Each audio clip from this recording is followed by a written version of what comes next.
Y buenas noches, tardes, días, dependiendo del lugar y la hora en que nos estén escuchando. Este es un nuevo episodio del Laboratorio Canino con su anfitrión Gustavo Estrada, el profesor Canino en Instagram, y yo, su más humilde servidor, @ron.doctrine en Instagram también. Qué Tenemos un bueno, nuevo saludos, saludos, pana. saludos a todos. Uy, saludos, Bienvenidos a este saludos. episodio número ¿cuánto? Número 29. Ya Para no equivocarnos. organizamos los números de los episodios. ¿Sí? Para no Estábamos como el chavo. equivocarnos. Sí, no cagarlo otra vez, weón. Perfecto, muy bien. Mira, el tema de hoy está interesante, ¿eh? Sí, lo Este hemos es un, titulado El mito de la dominancia. este es un tema debatido. Todavía se debate esto, ¿eh? Ok, aquí no hay todavía como un criterio hiperestablecido, claro. Hay simplemente posiciones, teorías, antagonistas. ¿Cómo podrías empezar Bueno, pues este? me parece que algo estuviste estudiando en el diplomado que estás haciendo sobre la dominancia. Sí, Como estuvo un módulo bien completo bueno. sobre dominancia. Sí, un ¿O era módulo una completo clase? sobre Módulo completo dominancia, sobre... ¿no? Un módulo Ya. completo sobre dominancia y estructura social. Porque, Yo me imagino que uno no estudia en un diplomado un módulo completo sobre la dominancia para concluir que no hay dominancia. claro, no. No, es que al final el módulo queda como bueno, como que, ¿qué te parece a ti, no? Es como más como, Discutamos. sí, es más como hablar de esto y al final, en realidad, como muchas cosas, creo yo, quedan como bueno, ¿y qué opinas tú? ¿Cómo lo ves tú? ¿Estás de acuerdo con esto o no estás de acuerdo con esto? Y la verdad es que ciertamente cuando tienes un tema interesante, científicos o estudiosos de ese tema van a tener hipótesis y van a desarrollar teorías en base a esa hipótesis. Y bueno, en este caso hay como dos polos grandes, ¿no? Hasta donde tenemos conocimiento. Y todo esto sale como de esta teoría perversa, malvada, desgraciada de la dominancia. Y bueno, yo hice un post de esto en el momento, pero claro, la teoría de la dominancia es como esta malévola teoría que todo el mundo, o bueno, no sé si todo el mundo, pero hay muchos educadores y dicen que bueno, que popularizó César Millán con lo del líder de la manada y que No, está mucho más atrás. mal. El líder de la manada vino después como programa. Bueno, pero él Sí, hablaba del líder de manada. Sí. claro, pero esa cosa del perro alfa y que tú tienes que ser el alfa de la manada y todo este tema, ¿no? Pero bueno, para los que no conocen de lo que estamos hablando, vamos a empezar desde el principio. Este, en los 60, más o menos, o en los 70, hubo varios investigadores, pero probablemente el más famoso en el que sí se metió en esta teoría se llama David Meck. Y David Meck, en base a algunas observaciones con lobos que tuvo en cautiverio, eh, desarrolló esta teoría para lobos, no para perros, en el cual había un lobo alfa que denominó que era el perro, perdón, el lobo dominante, que tú sabes, mantenía el control social mediante agresión física, mediante imposición. em, y bueno, esta teoría se hizo muy famosa, de alguna manera, como los perros y los lobos son tan cercanos, se llevó también como al universo de los perros. Hubo también parte de unos educadores de la vieja escuela que se llaman los monjes de Newskid, que también se basaron en esta teoría para establecer como ciertos criterios de entrenamiento y después lo popularizó César Millán, ¿no? Que también Claro, había. aquí tengo, no, bueno, a ver, es que no sé qué rutas a tomar, porque justo tengo una de las cosas que a nosotros nos gusta mucho y que nosotros recomendamos bastante es como ir directo a la fuente, Sí, por ¿sí? favor. Nosotros hemos tenido consultas con respecto a ciertas cosas y vamos directo a la fuente. Dave Meck tiene su página web, tiene la posibilidad de que le pueden escribir, te pide como un protocolo muy puntual de colócame 3 preguntas y yo te las respondo como para poder responder la cantidad de preguntas que le queda. Entonces, claro, Buenísimo. yo creo que hoy día sería como absurdo hablar de lo que dijo Meg sin haberle preguntado a él directamente, que fue lo que nosotros tuvimos la oportunidad de hacer, ¿ya? Em, Sin embargo, es que hay varias cosas con el tema de la dominancia, Román, que quiero que le demos vueltas, porque en primer lugar, es este ejercicio que ocurre en donde hay individuos que se ponen a debatir sin siquiera tener una definición clara de lo que se está hablando.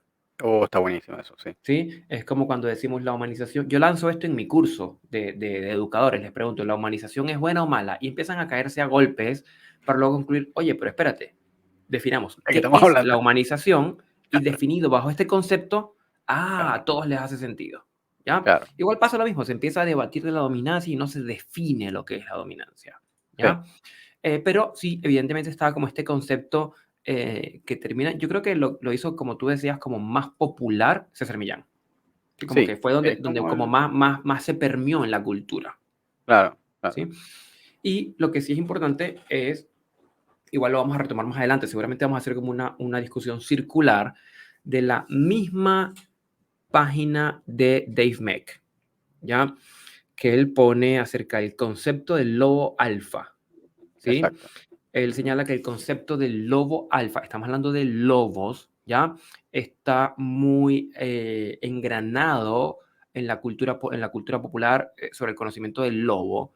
En parte, él lo atribuye a su libro El lobo, ecología y comportamiento de una especie en peligro, que escribió en el 68 y publicó en 1970, y que luego fue republicado en el 81 y aún se sigue imprimiendo. A pesar de las numerosas peticiones que ha hecho el mismo autor, al, a la editorial para que deje de publicarlo. Y él señala que aunque mucha de la información del libro es válida, también hay mucha que está fuera de fecha, que está vencida, porque se ha aprendido mucho en lobos en los últimos 40 años. Y claro, él señala específicamente que una de las piezas de información es el concepto de alfa. Este alfa, lobo, no estamos hablando de perros todavía, este concepto de alfa implica como una competición con otros para ser como el tope de la jerarquía, ¿ya? claro, Como ganando una batalla o ganando un concurso. Sin embargo, plantea él, esto son palabras directamente de él, muchos de los lobos que lideran las manadas alcanzan su posición simplemente por la reproducción y por la producción de nuevos cachorros, ¿ya? Que se convierten en su manada. Em, en otras palabras, son reproductores o son padres, como se les conoce hoy día, como se le llama. Se conoce como el macho reproductor y la hembra reproductora. O claro. el parent, ¿cómo traducirías parent? Sí, como el padre, Sí, sí, como el papá y la mamá, o el adulto macho o el adulto hembra, ¿ya? Eh, entonces, claro, ahí ya él plantea una transformación, no fue como a veces se dice, no, es que él desmintió todo lo que dijo, falso, falso. Él mismo en sus propias palabras está diciendo que hay información que es cierta, información que no, y corrige es el concepto de alfa que tú estabas mencionando, claro, ¿sí? sí, sí, no, y además que antes de sus estudios también hubo en los 30 por ahí otro investigador que se llamaba Rudolf Schenkel, que también hizo unas investigaciones similares y que tenían como una percepción más o menos parecida también a la que tenía David Meck, ¿no? Que además, bueno, también había que tomar en consideración y después de esto formó parte como de la, entre comillas, desmitificación de esto, ¿no? Qué bueno que estaban tomando en consideración o estaban observando comportamientos de lobos que no estaban en su hábitat natural, que estaban en cautiverio con unas condiciones de escasez de recursos y además que una manada que era como hecha a los golpes, no es que eran familiares, es decir, no eran madre, padre y sus cachorros, sino que eran lobos de aquí y de allá conseguidos como medio a lo loco, ¿no? No sé si decir como a lo Mm, loco, pero no eran una línea sanguínea, no era una manada real. Este, claro. entonces, claro, eso te altera como que toda la composición, toda la estructura social y la observación de cómo realmente se comportan esos lobos en su verdadero hábitat, que no es ese no es esa las condiciones normales. Entonces, claro, después se dieron cuenta que, bueno, estamos observando un comportamiento, pero este no es el comportamiento en la naturaleza, ¿no? Em, y de ahí también se basó mucho como como luego esa campaña de decir, mira, no, esto realmente no es así, esto está incorrecto, no hay ningún lobo alfa, no hay este, ningún acto de dominancia mediante la agresión o mediante como el hostigamiento físico, porque tal vez, no sé, de repente uno ve, tú sabes, qué sé yo, esos documentales de Discovery Channel en donde ves el gorila se acerca al otro gorila y no sé qué. Y claro, si tú ves que hay peleas que incluso pueden llegar a la muerte por reproducción, por tal vez tener un rango mayor en su grupo social, en otros animales, y efectivamente se da así. Es decir, sabemos que hay otros animales que sí tienen luchas hasta la muerte para tener un rango social y que eso obviamente le va a permitir acceso a hembras, reproducción, etcétera. Y en el caso de los lobos, yo creo que se estaba asumiendo algo más o menos parecido, ¿no? Este,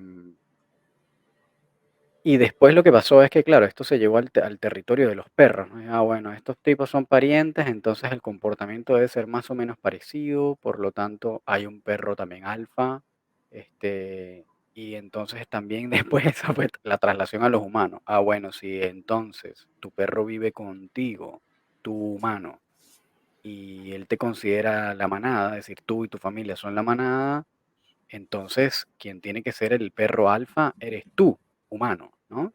Claro, Y por lo tanto, si en la manada, en la naturaleza o en este estudio, en esta concepción que se tenía, ese, esa, ese concepto de alfa se obtenía a través de como de la hostigación o de la agresión o de como presión física, etcétera, pues bueno, esa es la manera de que tú lo puedas ejecutar porque así es como se hace en la naturaleza, ¿no? Entre comillas. Yo creo que esa fue como más o menos la línea de pensamiento que se fue desarrollando de ahí y que, bueno, como decía, luego llegó como al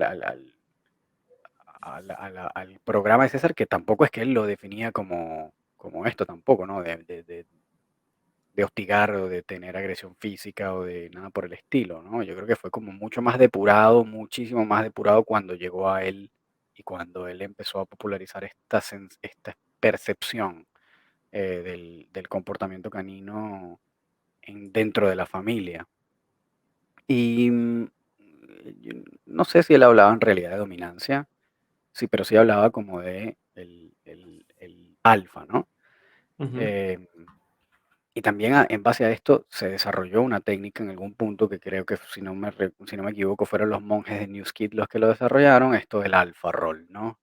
Que era como, también que eran las cosas que obviamente eh, generó como un impacto negativo sobre esta teoría, que era que, bueno, como tú necesitas ser el alfa y necesitas demostrarle a ese perro que tú eres el alfa y que tú eres el que domina, entonces hay que ponerlo en una posición de sumisión y como la posición de sumisión más clara o más nítida en el lenguaje corporal canino es que el perro se muestra con el abdomen hacia arriba, entonces tú tienes que voltear al perro y ponerlo boca abajo, boca arriba, o sea, mostrando el abdomen a la fuerza hasta que el perro se calme o hasta que el perro lo permita o se quede quieto, ¿no? Y ese movimiento, esa técnica le llamaban el alfa roll, que ujú. obviamente está súper contraindicada a estas alturas, pero se usaba mucho, pues era como que era someter al perro a través de esa técnica hasta que se sometiera. Y entonces, bueno, después de ahí Claro. empezaron las Es controversias, ¿no? que allí hay como varias, mm, como temas que tienen que ver como de saltos que se fueron dando a lo largo de la transferencia de conocimiento, podría decir. Es decir, porque por un Sí, lado sí, estaba como la idea inicial de este lobo alfa por la dominación, por la fuerza, ¿ya? Em, y claro, como el perro es descendiente del lobo, ahí hay una primera transferencia, claro, donde se transfiere. Entonces, por lo tanto, si el perro es descendiente del lobo, por lo tanto, tiene estos comportamientos heredados, ¿ya? exacto. Que a ver, no es que está errado pensar que porque en taxonomía una cosa se deriva de otra, herede ciertas características. Eso no está errado ese pensamiento, Claro, pero claro, tampoco es que tampoco se puede hacer una relación uno a uno, claro. ¿sí? Un perro, un lobo, un perro, no, no, es como decir un humano y un primate, o sea, un ancestro de, no sé, X de los nuestros. Exacto, Tampoco, sí un tenemos humano unas cosas semiótico. heredadas y unos comportamientos sociales que hemos heredado, sin duda, pero tampoco somos un mono. Entonces ya hay un primer salto.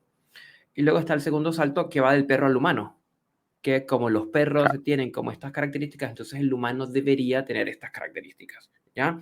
Y es allí donde, claro, es como como cuando ocurre cuando uno le saca, antes, cuando sacaban fotocopias, máquinas fotocopiadoras, cuando sacabas una copia de una copia de una copia, que al final la tercera, la cuarta no se entendía en función del original, como que en esa transferencia en esos saltos, eh, hubo como información que quedó fragmentada, claro, claro, ¿ya? Y que llevó a estas prácticas, desde la dominación física claro, y psicológica por el lado, pero una dominación basada en la violencia, no en lo que conocemos hoy como las dinámicas de sumisión y dominación, claro, ¿ya? claro. ¿Qué Sí, es lo que es totalmente. criticado? ¿Qué es lo que es cuestionado? eh, ¿Qué es lo que es señalado? Pero bueno, yo creo que hoy día, de todas maneras, el porcentaje de educadores que trabajan bajo ese enfoque no creo que sean los demasiados. Sí, o sea, bueno, también hay que entender como los matices, ¿no? Del enfoque, porque, claro, ciertamente tú podrás decir, bueno, no,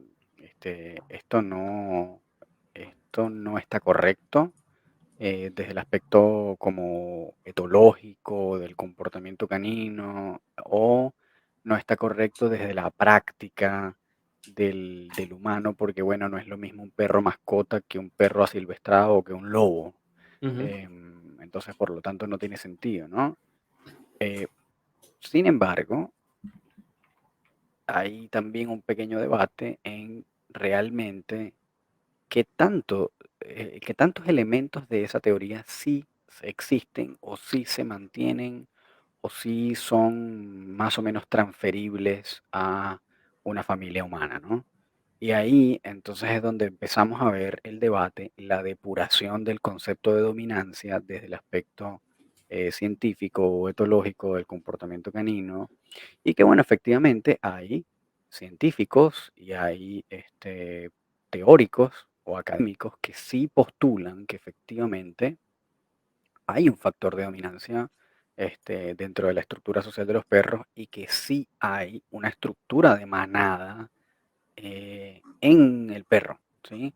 Porque bueno, en base a eso también hubo una bifurcación en el cual una serie de académicos también empezaron a postular la idea contraria, ¿no? Es decir, no es solo que no hay dominancia, sino que la dominancia es un concepto que ni siquiera existe en el mundo del Ahora, comportamiento canino, ¿no? eso lo hemos Y escuchado, que la dominancia no existe.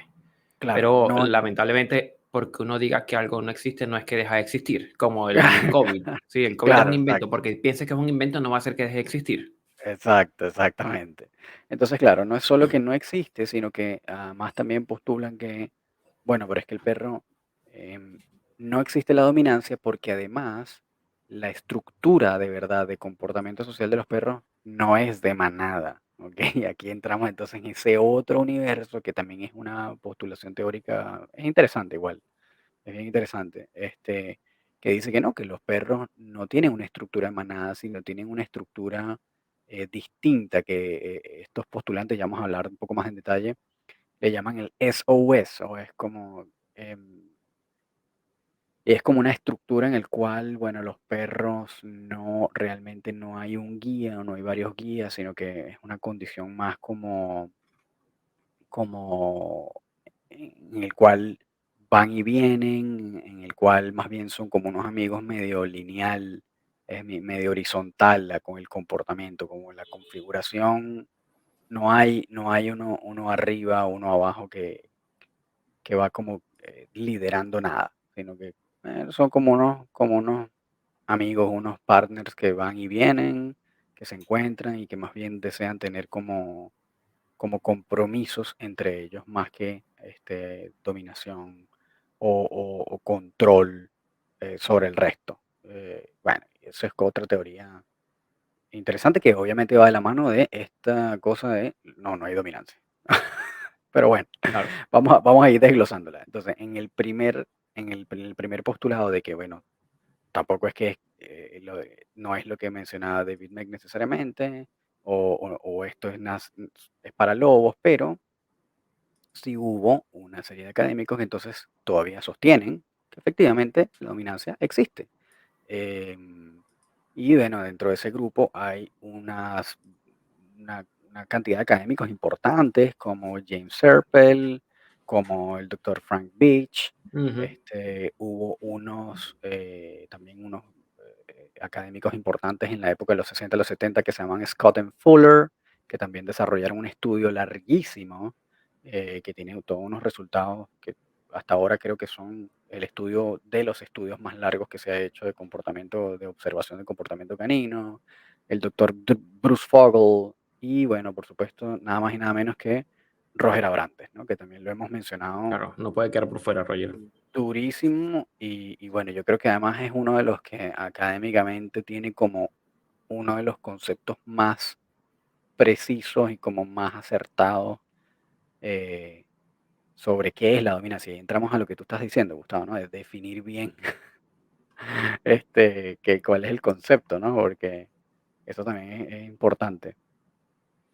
Ahí, Claro, y pensar que, o sea, como yo creo que conviene señalar que no son los que mencionaste, no son como autores que uno puede como desdeñar, porque eh, Frank Beach, por ejemplo, que estuvo 30 años estudiando perros en Berkeley claro. y en Yale, por ejemplo, Ujú, 19 de esos años estuvo dedicado a el comportamiento social de una manada de perros, no de lobos, de perros, ¿sí? claro, En donde evidentemente él encontraba que había una jerarquía rígida más o menos en los perros machos, donde las perras hembras tenían alguna jerarquía que era un poco como más variable. Es decir, bueno, son otras cosas que quizás vamos a mencionar en unos minutitos, pero que no son, o sea, que son hallazgos también a tener en mente, a tener presente. sí. Yo no sé si tú tienes por ahí, de repente lo puedes sacar, no sé si en internet, como el concepto de Roger, de dominancia, que igual es un concepto bien interesante, pero lo tiene como bien clarito. Pero bueno, el hecho es que, en definitiva, eh, hay muchos hallazgos de varios de estos estudios que son largos, además, que son estudios longitudinales, ¿no? Como este que mencionaba Gustavo del doctor Frank Beach, que es probablemente uno de los más grosos. Y este tipo encontró estas cosas, ¿no? Que bueno, que los machos sí tienen como una jerarquía más rígida, de repente entre hembras no es tienen jerarquía, pero es más variable, no es tan rígida como entre machos. Este, mm, Encontró varias cosas que, bueno, que la dominación, y aquí también de repente podemos entrar como uno de estos aspectos de que llamamos la dominancia, ¿no? Y que Claro, pero aquí yo creo que podríamos retomar el concepto de comportamiento dominante, ¿sí? ok, Que es el que trabaja Roger Abrantes, ¿sí? eso es Para lo que Roger estaba. Abrantes, el comportamiento dominante, si me das solo 2 segundos, voy a poderlo leer un poquitito mejor, en donde señala que el comportamiento dominante es un comportamiento que tiene aspectos cuantitativos y aspectos cualitativos mostrados por un individuo en particular con la función de ganar o mantener el acceso temporal a un recurso particular en una ocasión particular frente a un oponente particular, ¿ya? Sin Claro, que ninguna de las partes ocurran lesiones. Eso es importante. Las partes no incurren en lesiones, en ujú, agredirse, porque si alguna de las partes sufre daños, el comportamiento es agresivo y no dominante, ¿sí? claro, es otra Y las cosa. características cuantitativas van desde una ligera confianza en sí mismo hasta como una asertividad mucho más manifiesta. Pero es muy importante porque es algo que ocurre, es dialéctico, ocurre entre dos individuos en particular en un momento por un recurso específico en un momento dado. O sea, es como un evento como muy transversal. No Claro, es una cualidad del ser. No es que el claro, perro exacto. es dominante, es que en ese intercambio hubo uno que tuvo un comportamiento dominante y otro en contraparte puede tener un comportamiento de sumisión. Claro. Y Entonces ahí allá señalamos una también, diferencia de que no hablamos de la dominancia como un rasgo del ser, ¿sí? claro, Sino exactamente. como a algo, un resultado de una interacción y se hablan es de comportamientos dominantes y comportamientos de sumisión. Claro. Para Roger Y, Abrantes. y eso es que como igual algo que se mantiene de que, bueno, no hay perros con personalidad dominante. Eso hay muchos que lo mantienen también, ¿no? Y en ese mismo, y ahí tocaste unos puntos que también se cotejan con las conclusiones de Frank Beach en su estudio, que duró 30 años, weón. Es que, bueno, que ciertamente no existe, la dominación no es física, sino es una hostigación psicológica, es como más ritualística, lo ponen textualmente en sus palabras. Y que ese término de alfa, que nosotros estamos hablando de que es como el dominante, no significa que es dominante físicamente, es decir, no es que es físicamente dominante con otros perros o con otros lobos, sino que está en control de los recursos, ¿sí? Y que este, pueden haber muchos perros alfa este, que son muy pequeños o que son muy frágiles físicamente, como para dominar físicamente, ¿no? Pero que sin embargo pueden haberse ganado como su espacio para controlar un recurso de valor en algún momento determinado. Eh, y, y en ese momento, que es lo que tú decías, ese perro, pues es el perro, entre comillas, alfa, que es decir, que tuvo su momento como de, de dominancia, ¿no? Ujú, Este, ahora, ahí también se da como esta discusión de, bueno, pero de repente un perro que realmente es como alfa, puede entregar como un recurso que es valioso porque simplemente para él no lo es, este, como el lugar donde dormir o algo por el estilo. Entonces, este, como que en esa aproximación también se tiene como ese concepto, ¿no? Eh, y ahí, bueno, hay también autores importantes como Bruce Fogel, que también propone que tienen como los perros tienen esta cualidad en su estructura social, en la cual, bueno, sí, efectivamente, hay una estructura de manada, es decir, hay perros que mantienen cierto liderazgo para la organización social y eso es parte de como del proceso natural. Este, y dentro de esa misma ruta, hay también otro autor que se llama Steven Budiansky, y que Budiansky también avala que, bueno, hay perros que tienen que ir como a evaluando y reevaluando su lugar dentro de la jerarquía social, dependiendo de pues las situaciones que se vayan presentando. Eh, pero claro, también aquí, como en esta, tú sabes, como en esta concepción que se tenía en un principio, y esta es la manera en la que se llevó probablemente el tema humano, era que, ujú, bueno, que tú sabes, si el perro está tratando de tener algún comportamiento eh, en casa, como que no sé, quiere ir por delante de ti en la caminata, es porque quiere dominarte, porque quiere ser el alfa, porque va por delante de ti, entonces tú no se lo debes permitir, entonces no debes permitir que el perro pase primero que tú, no debes permitir que el perro te vaya a hacer cariño, porque entonces si te monta la pata encima es porque te quiere dominar, entonces tú no puedes dejar que lo domine. Yo creo que es como donde se fueron dando esas malas concepciones o como esas, tal vez esas percepciones erradas que en algún punto fueron planteadas, ¿no? Este, no necesariamente por estos académicos, ojo, pero sí como que estuvieron ahí flotando. Y claro, dentro de la vereda opuesta hay también autores importantísimos que yo creo que igual vale la pena mencionar, como Ian Dunbar, ¿sí? ujú, Como Alexandra Semianova, em, hay Ray Coppinger también, que es un tipo igual bastante importante, en donde ellos dicen que no, bueno, que no, que los perros más bien lo que buscan es ver qué tan, qué tanta confianza pueden tener en otro perro.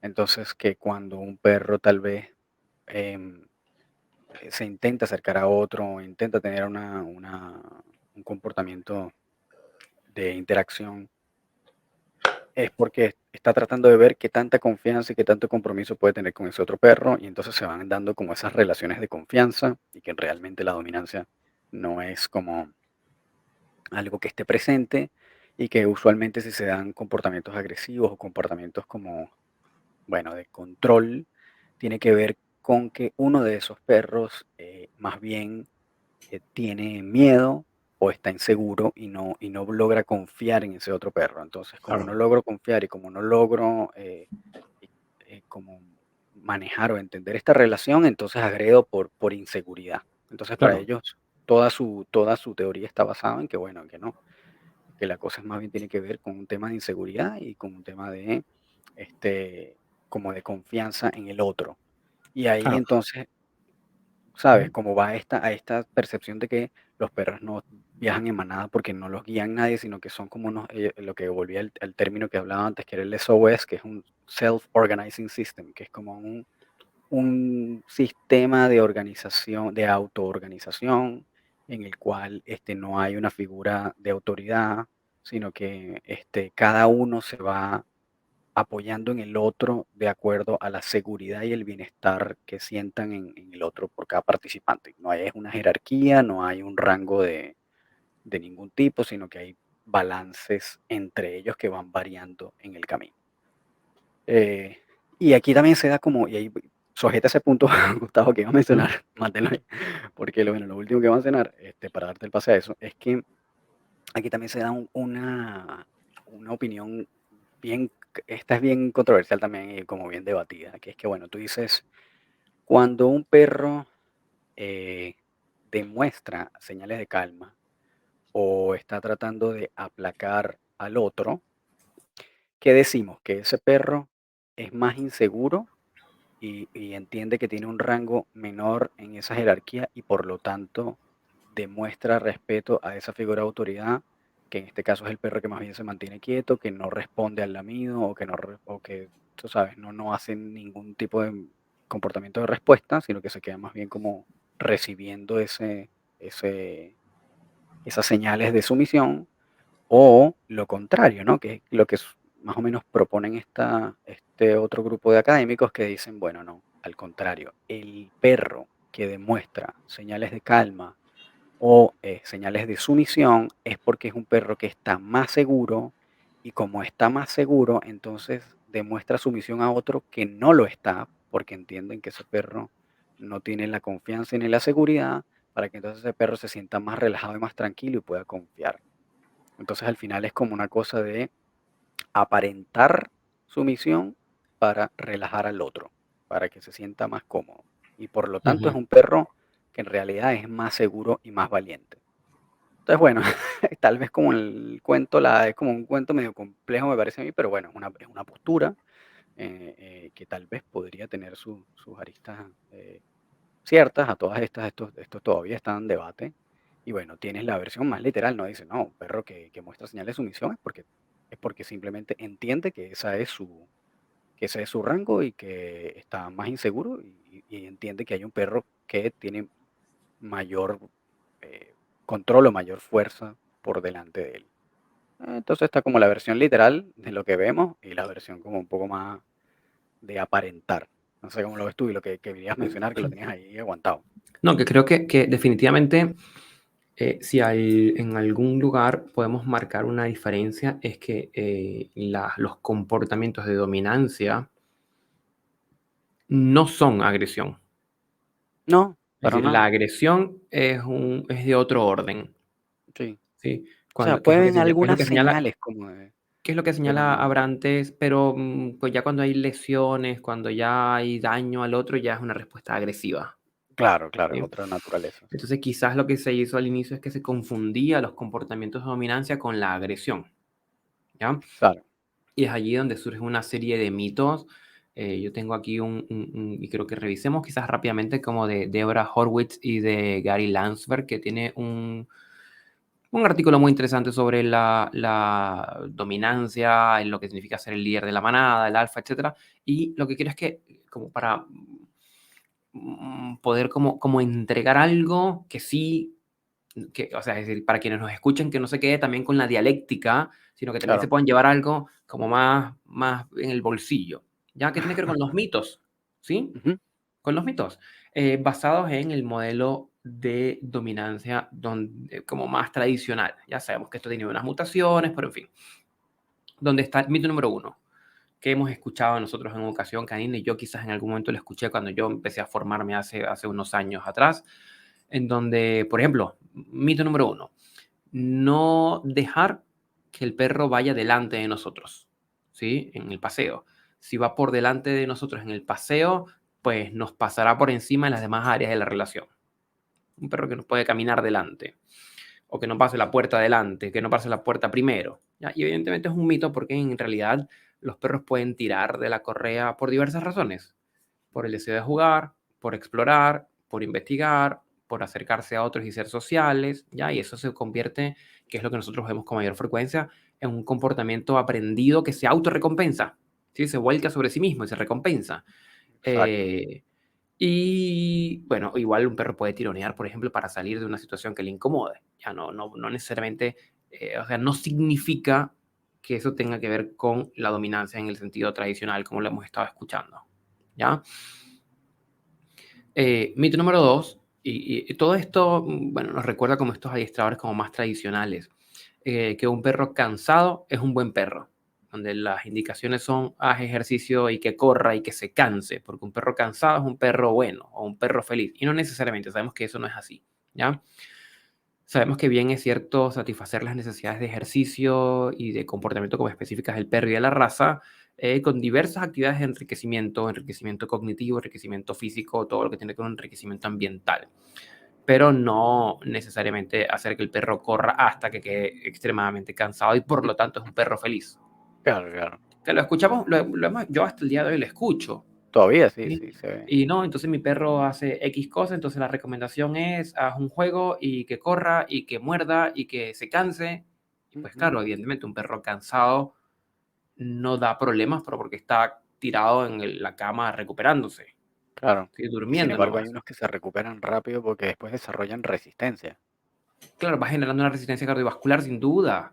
Claro. Entonces, claro, un perro, el cansar al perro no es ni suficiente ni la vía para atender la gran cantidad de temas en educación canina. El mito número 4, que también lo escuché, todas estas cosas las escuché yo porque yo vengo de una formación como bien tradicional al inicio, ¿sí? Eh, que el perro, que nosotros tenemos que comer antes que nuestro perro, porque eso le demuestra al perro quién es el alfa. O sea, nos sentamos, comemos y después de nosotros haber comido es que se le ponía la comida al perro, ¿ya? Evidentemente es un mito, ¿sí?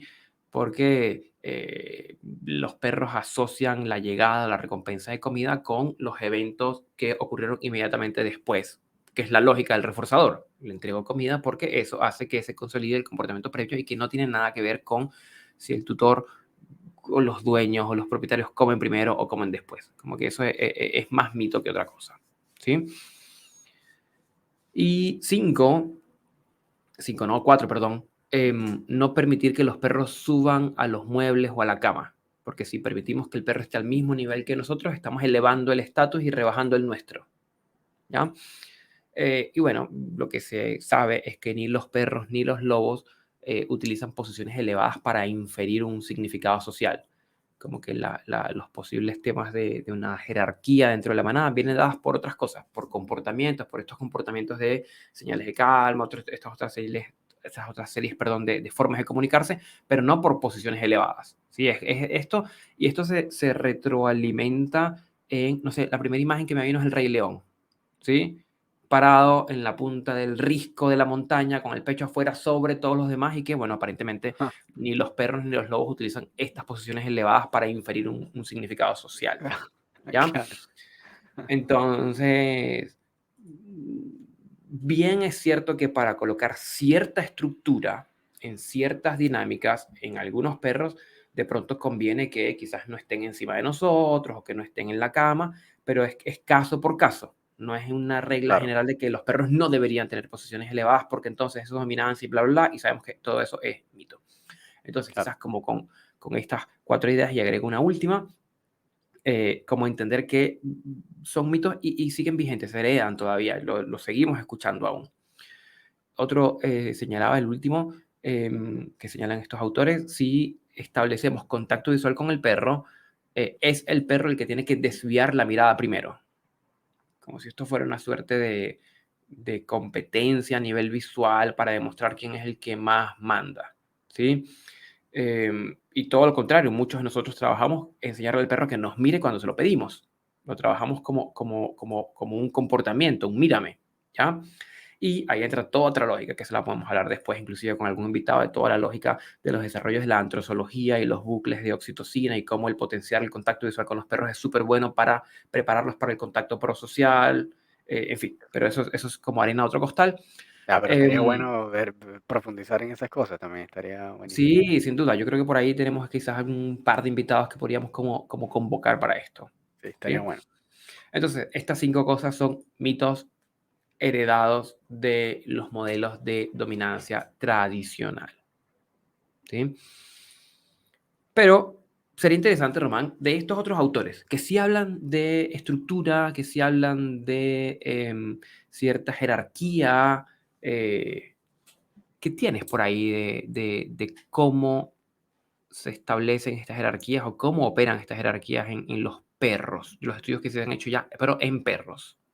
Em, bueno, como te decía, de los más largos que se han hecho, como así de comportamiento canino, está el de Scott and Fuller, John Paul Scott y John L. Fuller. Estudiaron, tú sabes, comportamiento canino durante 20 años en un laboratorio que se llama el Laboratorio de Jackson en Estados Unidos. Uno era, creo que ambos son psicólogos, son profesores de psicología como experimental. Y esto, claro, esto es un estudio del 65, en el cual tuvieron este, acceso como a ver lobos y el trabajo con los perros. Este, y bueno, la verdad es que el típico perro o la típica sociedad del lobo no es realmente una así súper organizada como militar, que uno cree que tienen un sistema jerárquico en donde tienen rangos uno 2 3 4 5 tal, sino que bueno, no tienen una fuerza, un sistema así durísimo de liderazgo, y que Que, cuando que, son, que, que es la idea, disculpa, es la idea que permea la cultura. claro, Me claro, sí, acordé sí, de la película Up, la película de Pixar, ujú, en donde la manada, no sé si la viste, la manada de los perros del tenían villano número, tienen una organización militar con claro, un perro al frente y claro, eso permea la cultura, pero que no es tan rígido así como se dibuja. claro, exacto. Entonces, como que esto, bueno, una de las cosas que descubrieron, aquí voy a empezar a más o menos leer, es que, bueno, primero que no tienen un sistema fuerte de liderazgo. Este, Cuando son socializados con humanos o con gente, los perros transfieren a los seres humanos las relaciones sociales en las cuales se desarrollarían normalmente con los de su propia especie. Es decir, el perro sí hace una traslación del comportamiento que tendría con una manada a sus humanos, es decir, él ve a los humanos como su manada así de perros o de lobos, ¿no? Bueno, de perros en este caso estamos hablando.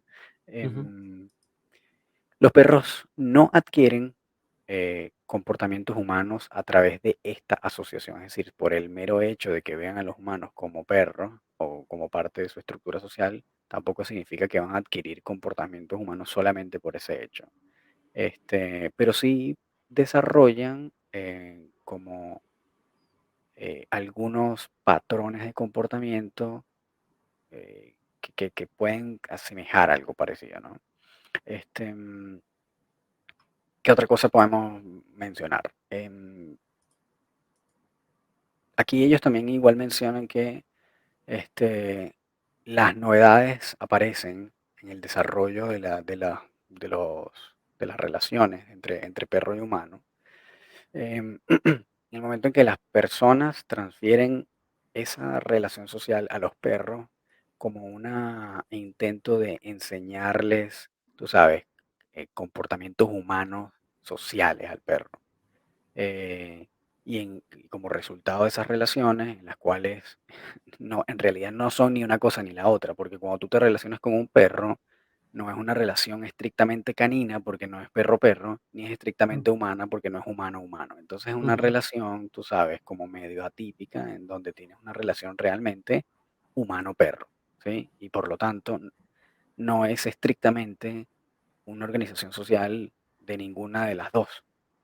Este, entonces, al final el perro no termina siendo miembro estrictamente de ninguna manada, sino que va a desarrollar como un comportamiento am, como más o menos parecido si se le permite, ¿no? Es decir, va a tener como algunos dejos o algunos destellos de esto, pero no es completamente, bueno, no es un perro salvaje, pues, no es un lobo.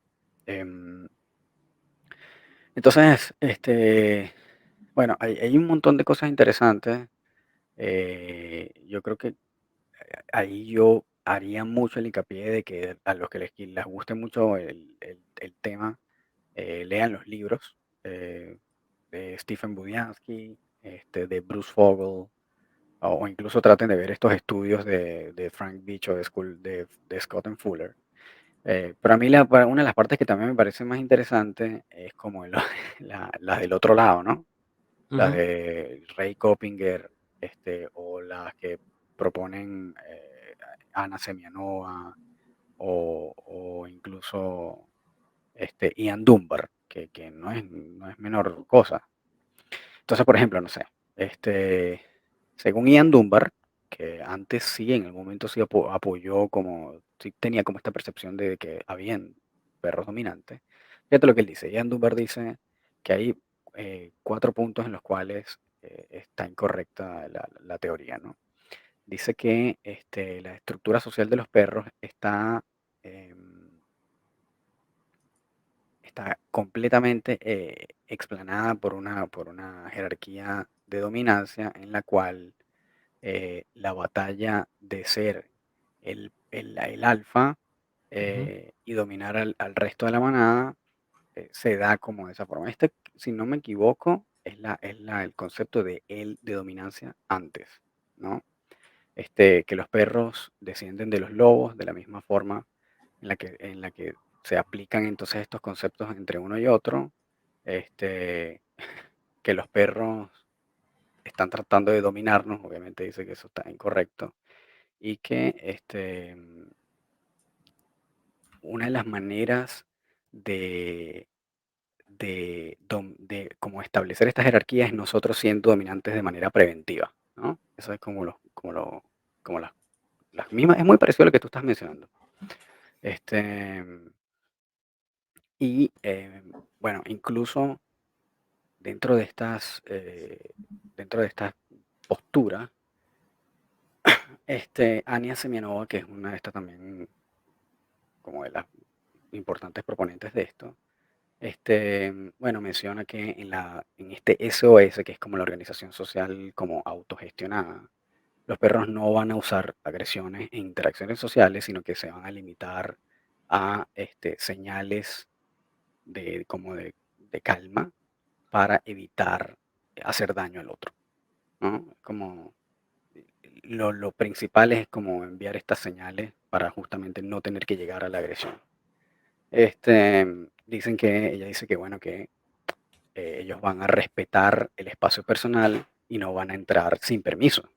Y que em, como otra de las cosas que se debe considerar es que nosotros deberíamos ver las preferencias de cada uno de estos perros para poder entender bien qué necesita ese perro en particular.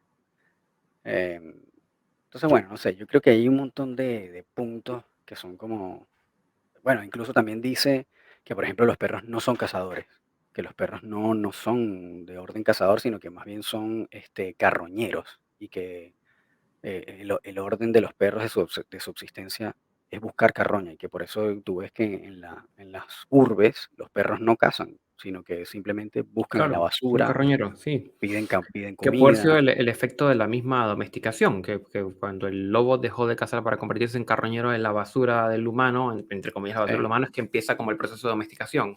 claro, y ahí, por ejemplo, no sé, Ray Coppinger hizo un estudio en México, si no me equivoco, para justamente estudiar esto y defender como esta cosa de que, bueno, es tanto así que los perros no son manada que ni siquiera son cazadores. Y en ese estudio, que es bien interesante, él tuvo una recopilación de resultados en donde dice que, bueno, que más de la mitad de los perros, por ejemplo, vagan en los pueblos solos. No, no van con otros perros, sino que tú ves perros solos, solos caminando por ahí en el pueblo. El 26% de los perros tienen un amigo especial y pasan bastante tiempo con ese amigo especial. El 16% de los perros viajan en grupos de tres, en el cual hay miembros que van y vienen en el tiempo. Es decir, a veces están, a veces no están. Y el menos de 2% de los perros se mueven alrededor o se van moviendo en grupos grandes. O sea, la gran mayoría no componen un grupo grande, sino son tres, dos, cuatro, pero no son, no sé, no es una manada de 20 perros. ¿No? Como que eso no se ha observado en esos estudios que ellos hicieron. Entonces, claro, esto los lleva a un resumen en el cual dicen, bueno, los perros usan señales para cambiar información sobre cada uno de ellos para entender como el estado emocional interno y la intención que tengan cada uno de ellos. Y eso entonces es que los llevan como a entender o a manejar la ansiedad para establecer entonces confianza, ¿sí? Dice que la dominancia y la sumisión son proyecciones puramente humanas, que no tienen nada que ver con el mundo canino. Este, que estos careos o estos face-off en donde el perro se empiezan a ver y entonces se dan como estas peleas simbólicas, son simplemente intercambios de señales en las cuales dos perros machos, cuando se ven por primera vez, este, es simplemente un tema simbólico, no tiene nada que ver con rango o con dominancia. Y que la función de esto es generar como predecibilidad y confianza en los momentos como cruciales de interacción. Cada perro demuestra su valía, no realmente mordiendo, o ni siquiera en el momento en que escala. Em, y que bueno, esto también sirve para entender como las preferencias de ese perro y los límites. Eh, y bueno, que como que ese perro pueda hacer entender hasta qué punto se siente incómodo y hasta qué punto no se siente cómodo. Menciona que la dominancia no existe en ningún tipo de forma o ejemplo de agresión y que eso puede ser explicado con lo que mencionaba antes, ¿no? Inseguridad, miedo o ansiedad. 5, los perros no son animales de manada y no requieren una figura de autoridad. Los perros no son cazadores o predadores y los perros no son territoriales. Este, aquí yo a mí me parece ya un poco Claro, pero es que, a claro, este punto, es que ahí caemos en lo mismo de la definición, ¿sí? Es decir, hay unas conclusiones en donde dicen los perros no son dominantes, sino que intercambian mensajes para comunicar los ¿no? estados internos. Y es como, ok, a ver, si es que entendemos la dominancia como el uso de la agresión para establecer una jerarquía, obviamente ese planteamiento está de acuerdo. Pero si entendemos la dominancia como la define MEC, que es como comunicación para transmitir los estados internos, entonces estamos hablando de lo mismo. Claro, ¿Se entiende?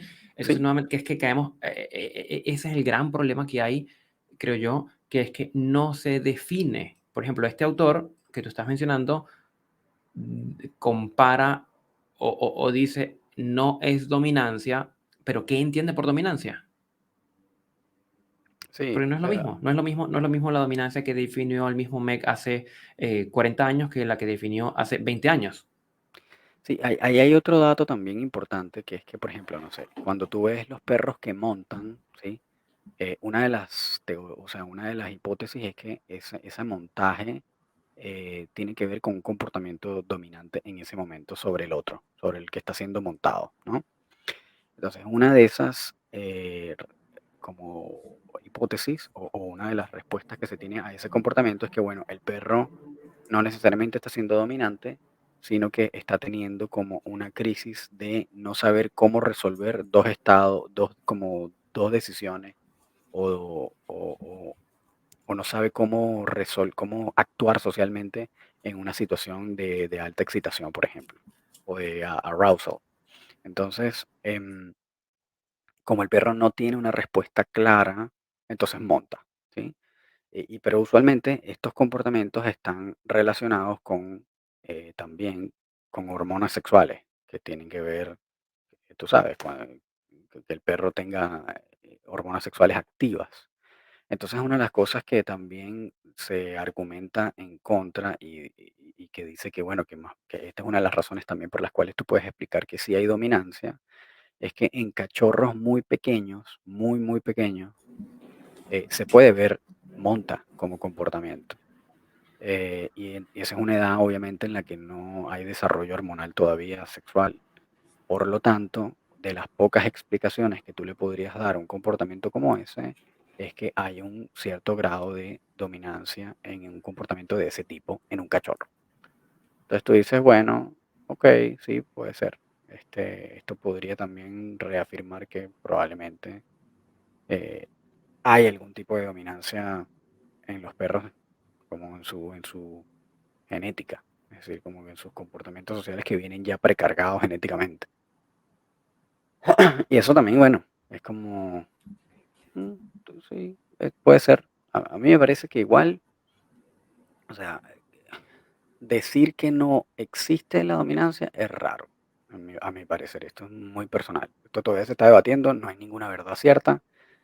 Unos estarán proponiendo que sí, unos que no, pero la verdad es que todos los mamíferos, todos los animales tienen algún tipo de jerarquía. Si tú no tienes ningún tipo de jerarquía, no puedes lograr como una organización social más o menos duradera. Entonces, bueno, en el perro puede ser una excepción, porque el perro es un animal que está en un contexto urbano, en donde vive con humanos, que no es como un animal salvaje, que tú sabes, tiene que confiar en el otro y armar una manada para subsistir. em, pero la verdad es que aún así, ese tipo como de comportamientos usualmente vienen ya precargados genéticamente, porque también es una manera de supervivencia. Es decir, que un perro pueda o un animal logre entender cómo funcionar socialmente es una de las cosas que los va a ayudar a, a sobrevivir. A menos que, bueno, sabes, es un animal que no es de manada o que funciona más o menos solo, como un tigre, una cosa así. Pero en general los animales que son gregarios ya vienen como con esos comportamientos genéticamente precargados, porque si no, no pueden funcionar, no logran Claro, sobrevivir. y que son comportamientos asociados a, eh, creo yo, como lo define Abrantes, como el acceso a los recursos en un momento dado, un En un contexto oponente, específico. como lo plantea él, como específico, porque, a ver, no es que a mí también la frase de que no hay dominancia, entendiendo la dominancia como estas dinámicas en torno a los recursos, ¿ya? El que no hay dominancia, como que me hace ruido, ¿sí? Sí, sí. Pero si se dice, es que nuevamente yo quiero regresar a las definiciones, porque si se dice no hay dominancia, entendiendo la dominancia como el control social ocasionado por la violencia y por la agresión, ya estoy de acuerdo, entonces no hay dominancia. Si es que la dominancia queda definida como eso, ¿sí? Claro. Eh, pero entonces, claro, a ver, lo que sí yo creo que podríamos como puntualizar es que el concepto tradicional de dominancia, basado en la agresión para escalar en la jerarquía y en función a eso ser como el más poderoso de la manada, que eso ya sabemos que eso hoy día eso no es así. Ujú. ¿Sí? A Que ver. sí podría haber, yo recuerdo algún documental que habré visto en algún momento de otros grupos sociales en donde hay ciertas como intentos como de derrocar al patriarca, ¿ya? Ujú. Pero creo que no, o sea, no es la dinámica que plantea Meg con los lobos, ¿sí? O sea, Y bueno, que ahí de podemos hecho, hacer... Ujú. como que de hecho uno de los resultados, como de las observaciones que se han hecho, es que precisamente si llegase a haber un lobo o un perro que tenga como un liderazgo a punta de terror y agresión, en poco tiempo es derrocado, en poco Queda tiempo y que desplazado. exactamente, es desplazado. No, Entonces, no, claro, a ver, no entonces, tolera. la dominancia, si es que la entendemos como este uso de la agresión para asumir posturas o posiciones de mayor liderazgo en la manada, eso sabemos que eso no opera de esa manera, ¿sí? O sea, no existe el lobo alfa, ¿ya? Pero sí, y yo me quedo con lo último que es lo que planteaba antes, que es lo que planteaba Meg más recientemente, em, que sí tiene que ver como con dinámicas de comunicación, en donde puede haber una postura corporal más con el pecho afuera, con la cabeza erguida, etcétera, que transmite, oye, no te acerques a lo que yo tengo al lado. Y otro que puede venir en una conducta de sumisión, con la cabeza agacha, quizás a lamer el hocico de ese que Claro, está firme. Entonces, esa es una dinámica donde vemos comportamientos de dominancia y comportamientos de sumisión, que se le puede poner otro nombre, se le puede poner seguridad e inseguridad, pero es la misma dinámica que estamos observando. claro, ¿Sí? Que es sí, lo que plantea, hoy lo cerré, pero lo que plantea una lectura que se hizo de un discurso de Abrantes, en donde, bueno, se puede quizás como plantear una tercera vía, un tercer modelo, ah, ¿ya? sí, qué Que puede interesante, usar o no la palabra dominancia. A ver, quizás si uno decide dejarla de usar, es como para evitar caer como en la concepción tradicional, claro, ¿sí? claro. Y si se le puede poner otro nombre, pues sí, bien, puede tener algún otro nombre, pero lo que yo quisiera como puntualizar para todos los que nos están oyendo es que ese concepto de la dominancia a través de la violencia no es algo que hoy día estemos manejando en educación canina. Sí, sí, y ahí también como que, bueno, creo que hemos hablado de muchas cosas que tal vez al dueño de perro guía común no le interesan tanto, ¿no? Pero todo esto era en realidad como para ver cómo lo trasladamos esto a la educación canina y a la convivencia con los perros en la casa. Y yo creo que aquí lo que se resume, al menos los que sí entendemos que bueno, que si hay una estructura de manada, que el perro que sí es una especie de manada y que efectivamente sí hay algún tipo de jerarquía y que la dominancia como concepto, como el concepto que estás mencionando, si existe, cuando haces esa traslación como a la dinámica familiar, es que bueno, no es que tienes que estar dominando tu perro, no es que tú tienes que comer antes de que tu perro, no es que no lo vas a dejar que te pase de la pierna porque si no te está dominando, no es que si te monta la pata encima te quiere dominar y entonces tú tienes que ser el alfa y someterlo. No, no es eso, pero sí existe una figura de liderazgo y de relativa autoridad en el cual, bueno, efectivamente el perro debe más o menos respetar ciertas guías o ciertos límites el, que el dueño establezca y tratar de ser lo más comunicativo posible, eh, clara para el perro, para que el perro pueda entender fácilmente qué cosas se quieren y qué cosas no, y qué cosas puede hacer y qué cosas Claro, no. fundamental, Entonces, fundamental la estructura. claro, Tenemos que poder brindar una estructura. Justo, y lo estaba buscando, Román, me encontré con un comentario de una cuenta de Instagram de alguien que decía, no me acuerdo qué decía en la publicación, pero decía que al perro se le dé la oportunidad de elegir la ruta del paseo, con claro, quién quiere interactuar y con quién no quiere interactuar. Y, oye, es parcialmente cierto, claro, pero lo más probable es que mi perro no discrimine si el callejón donde se va a meter es peligroso, porque pueden asaltar, por claro. ejemplo. O pueden haber O, perros de la calle que quieran por que sean ejemplo, y ahí es agresivos. donde viene la estructura. Nosotros decidimos, probablemente mi perro desee saludar a la pareja que está sentada haciendo picnic en la plaza, pero ahí es donde Ujú, viene la estructura. No le voy a permitir que él se acerque si él quiere, porque no voy a ir a molestar a alguien que yo no sé siquiera si le gustan los perros o no le gustan los perros y que el perro meta la cabeza en, y este comentario le hizo un boyero de Berna, ¿sí? Que es un perro grande, ¿sí? claro. Entonces, Es que yo creo que allí es donde... Ujú. Sí, es como, bueno, Donde aquí, nuestro rol como tutores es de brindar estructura. claro, No con la fuerza, no con la violencia, no a golpes, pero sí brindar una estructura. sí, sí, totalmente. Y esa estructura va a resultar en cierto nivel de liderazgo, ¿no?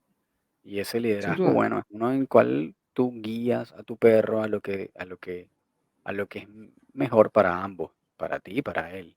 Porque bueno, dices, bueno, mi perro quiere correr, pero tú, a ti te acaban de fracturar la rodilla, obviamente no puedes correr con él, no lo puedes a correr porque, porque no es posible en ese caso, ¿no? Entonces, bueno, ¿cómo hago para dejarlo ser y a que haga lo que quiera y que sea libre y feliz si no, si tiene la rodilla fracturada y él quiere correr? Lo tienes que soltar. Claro, Si lo sueltas, lo pueden atropellar, etcétera, etcétera. Entonces, claro. Y yo creo que como que con esto ahí podemos atar con el capítulo que hicimos sobre perrocentrismo, también, ¿no?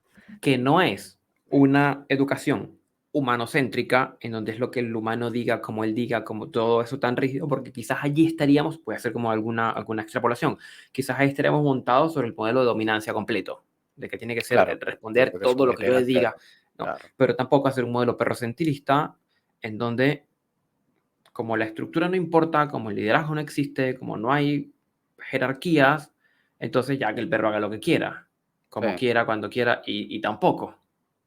Sí, hay Denise Fancy, que es una educadora en positivo muy buena, hizo una publicación interesantísima también en que ella decía, bueno, estructura o escogencia o como choice, ¿no? Como la oportunidad de escoger. Y ella decía, bueno, claro, si tú tienes garantizado que tu perro eh, sí o sí va a tomar la decisión correcta porque todo está seteado de manera que no haya errores, de manera que la decisión que va a tomar es la correcta porque no le queda de otra.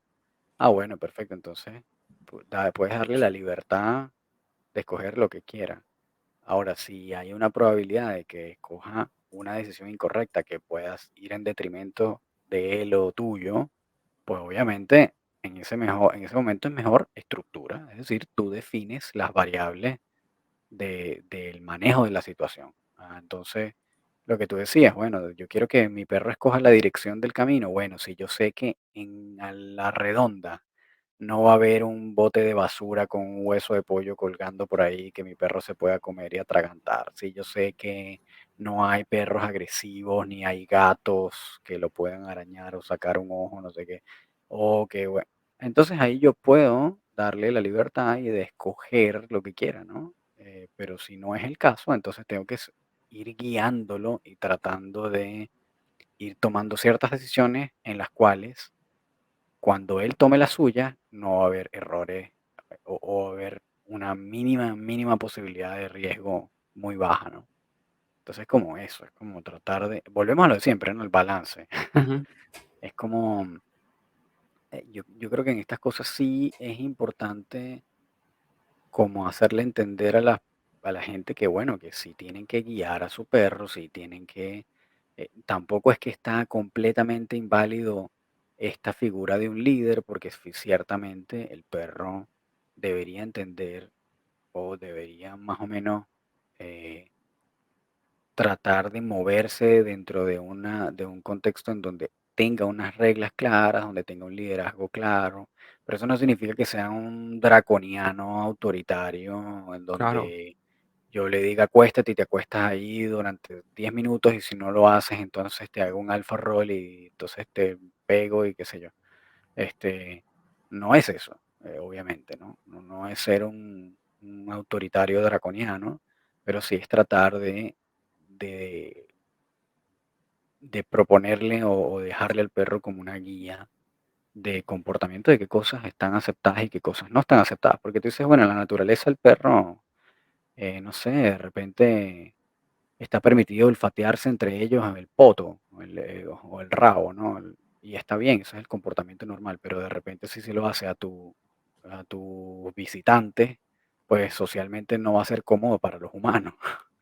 Entonces en ese caso no es que porque ese es el comportamiento natural de los perros, yo dejar a mi perro que le esté olfateando el trasero a las visitantes que están llegando, ¿no? Sino ahí tengo que, bueno, aplicar una guiatura, una estructura y simplemente no permitirle al perro hacer eso. Entonces lo dejo en el kennel o lo alejo o no lo tengo con collar y correa o lo que sea, pero tengo que ser como más claro y establecer límites en casos como esos, porque no todo el mundo le gustan los perros, no todo el mundo le gusta que le estén metiendo el hocico en el rabo para olfatear, lo que sé yo. Claro. Entonces, no todo el mundo va a entender que eso es un comportamiento natural. Los perros, hay gente que le encantan los perros y de repente no le importará, pero hay gente que no. Y entonces tenemos que entender que vivimos en un contexto, el perro vive en un contexto de humanos, no vive en un contexto de perros, al menos los que viven con ustedes. Claro, así es, así es. Entonces, como Sí, que va tiene que por ahí ver la que, cosa. nuevamente, la estructura. Estructurar, hay momentos para recreación, hay momentos para hacer otra cosa, y momentos para olfatear, y hay cosas que se pueden olfatear y cosas que no se pueden olfatear. Tiene que ver con la estructura que no es, insisto, no es colocada a la fuerza, ni de manera violenta, ni bajo la idea de ser el dominante o el alfa, que no está. Pero tampoco ser demasiado laxos. Como la Claro, dominancia no existe, entonces no tengo que pensar siquiera en la estructura. Es un error. claro, totalmente.